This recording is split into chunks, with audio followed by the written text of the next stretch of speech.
नमस्कार विद्यार्थी मित्रांनो, माझ्या YouTube चॅनलमध्ये मी तुमचं सहर्ष स्वागत करीत आहे. तर तुमच्यासाठी एका महत्त्वपूर्ण विषयावरती व्हिडिओ घेऊन आलो आहे. तो म्हणजे महाराष्ट्र शासनाच्या वन विभागामध्ये वनरक्षक पदाकरताची भरती प्रक्रिया सुरू आहे. तर त्याचा नागपूरचा आणि ठाण्याचा निकाल काय केला की बाकी आहे. तर या निकालासाठी आपण प्रयत्न करत आहोत आता. आता का प्रयत्न करणे आवश्यक आहे ते सांगेल तुम्हाला. आज 8 तारीख आहे. लक्षात घ्या आज 8 तारीख आहे. आणि 13-14 पासून जर बघा तर तुम्ही आचारसंहिता तुम्हाला दिसून जाईल. ओके. अपेक्षित आहे जसं बातम्या कळत आहेत त्याच्यावरून समजत आहे की 13-14 पर्यंत हे होईल, आचारसंहिता असणार आहे. तर आपल्याकडे बघा शुक्रवार, शनिवार, रविवार, सोमवार, मंगळवार आणि बुधवार म्हणजे एवढेच दिवस आहेत. गुरुवार पकडला तर मी. म्हणजे तुम्ही बघा की टोटल जर पकडा तर 7 दिवस आपल्या हातात आहेत जास्तीत जास्त. त्या 7 दिवसामध्ये काय करायचं आता बघा, आजचा दिवस पकडा, आज महाशिवरात्री आहे, उद्या सॅटर्डे आहे आणि परवा संडे आहे. आता याच्यामध्ये बघा, आता वन विभागाने काय केलेलं आहे सध्या तरी हे जे दिवस आहेत, म्हणजे इथं काय कर्मचारी बोलवलेले आहेत, आजचा दिवस तर नाही, पण उद्या कर्मचारी काही बोलवलेले आहेत, त्याच्यामुळे काय करतील की त्याचे निकालासाठी प्रयत्न करतील ते. ओके. जर सपोज त्यांना आपल्याला कसं आहे की त्यांच्या त्यांच्या जर भरोश्यावर बसलो आपण, आज 8 तारीख आहे, उद्या 9 तारीख आहे आणि 10 तारीख आहे. सपोज त्यांनी 11 तारखेला लिस्ट जाहीर केली. त्याच्यानंतर ते काय करतील, की एक दिवस गॅप देतील आणि सपोज काय करतील, की 13 तारखेला. तर आता कसं असतं, की पहिले तर मार्क लिस्ट लावतात. सगळ्यात पहिले तुम्हाला दाखवतो काय असतं ते. सगळ्यात पहिले काय करतात, की इथं ते काय करतात, मार्क लिस्ट जाहीर करतात. सगळ्यात पहिले हे. म्हणजे ऑनलाईन परीक्षेची आणि त्याच्यानंतरनं याची मार्क लिस्ट टाकतात. आता ते एकाही दिवशी टाकतील. सपोज 11 तारखेला टाकली आणि त्याच दिवशी त्याचा निकालही लावू शकतील. निकाली काय करतील, की लावतील आणि त्या विद्यार्थ्यांची वॉकिंग टेस्ट लक्षात घ्या, की काय-काय असते बघा तुम्ही आता इथं जर कुठला निकाल बघाल तुम्ही, कोल्हापूरचा दाखवेल मी, तर काय असते, की वॉकिंग टेस्ट असते विद्यार्थ्यांची. बघा इथे वॉकिंग टेस्ट असते. तर हे एक तो दिन आता इथं काय केलं, की 6 तारखेला निकाल लागला होता आणि 9 तारखेला यांना काय केलं होतं, की वॉकिंगला बोलवलं होतं. म्हणजे 7, 8 आणि 9व्या दिवशी म्हणजे 2 दिवस तरी गॅप सोडायला लागेल.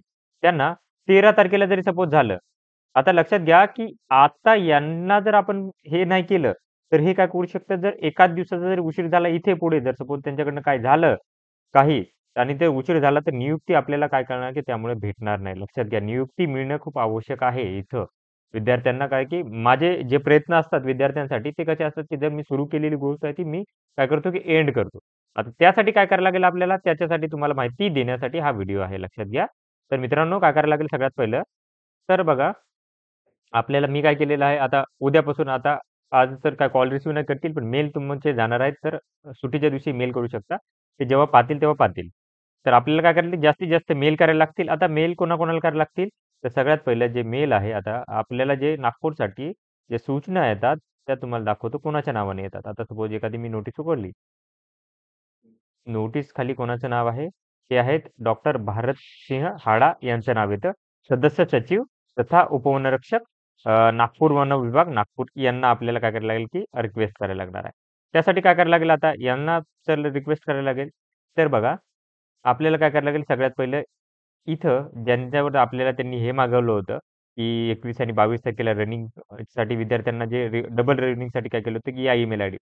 या ईमेल आयडीवरती आपल्याला मेल करायला लागतील. हे ईमेल आयडी आहे. त्याच्यानंतर तीच ईमेल आयडी इथे आहे. Recruitment 2023 Nagpur circle @gmail.com. त्याच्यानंतर ना आता कसं असतं, की आता मी इथे एक फॉर्मॅट बनवलेला आहे. फॉर्मॅट बनवलेला तो फॉर्मॅटही दाखवेल तुम्हाला मी. ओके, तुम्हाला फॉर्मॅट दिसेल. रिक्रुटमेंट नागपूर सर्कल @gmail.com आणि त्याच्यानंतर ना आता कसं असतं, की सी-सीमध्ये लक्षात घ्या, कधी मेल करताना टू आणि सी-सी असतं. टू मध्ये रिक्रुटमेंट 2023 नागपूर सर्कल इथे ठेवला.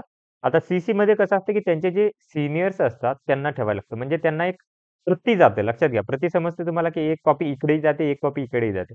म्हणजे हा मेल कसा असतो, की यांना असतो. यांनी काय करायचं बघायचं असतं, बट सीनियर लोकांनी काय करायला, की त्यांची इन्फॉर्मेशन जाते. आता सीनियर लोकांना काय केलं मी, सीनियरसाठी काय केलं मी, की नागपूर वृत्तामध्ये याच्यामध्ये जाल तुम्ही, तर इथे संपर्कामध्ये गेले, तर आपल्याला दिसेल की हेड ऑफिसला कोण-कोण बसलेलं आहे. हेड ऑफिसला कोण-कोण बसलेलं आहे? सगळ्यात वरची व्यक्ती ती ऑब्व्हियसली सगळ्यात वरची असते on the office of principal chief conservative of forest head office इथं आहे. ओके. तर हेड अँड फॉरेस्ट फोर्सेससाठी. तर फॉरेस्ट फोर्सेससाठी आपल्याला इथे आहे.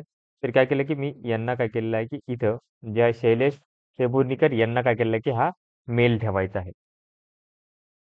आणि दुसरी जी व्यक्ती आहे, त्या आहेत बघा प्रिन्सिपल आता इथे कसं होतं की दोन असतात. त्याच्यामध्ये जर बघाल तुम्ही तर याच्यामध्ये पर्सनलमध्ये सॉरी याच्यामध्ये पी-एन-एममध्ये तर बघा हे आहेत principal chief conservator of forest जे की हे असतात बी-एस हुड्डा ज्यांच्या त्याच्या अध्यक्षतेखाली ही सध्या सुरू आहे ते. तर त्यांनाही मेल करावं लागेल. तर हे ईमेल आयडी काय करतो मी, तीही मेल काय करतो की यांना पाठवतो आता. ओके. यांना पाठवतो. इथं @ डॉट डॉट ठीक आहे. तर यांना वाटल्यास तर गरज नाहीये.